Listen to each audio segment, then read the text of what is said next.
आज पूरा करके जाइब अपन मन कि धान भले धुआं हो जाई। आज पूरा करके जाइब अपन मन कि धान भले धुआं हो जाई।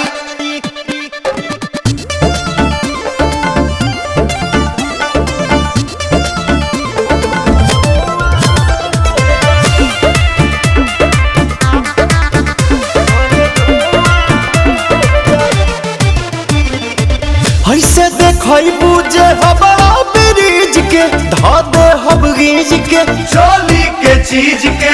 अरे के बोलছো তুমি? अरे तोरी माँ अरे नाच देखी आइल बारो देख बैठ के ढेर जोनी बोलो बाबू हम साइड के बुझाता अब ही टाइट बजा बने पाछे पुबा हो जाई।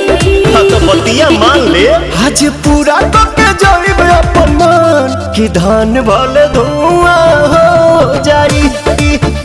आज पूरा करके जाइब अपन मन कि धान भले धुआं हो जाई।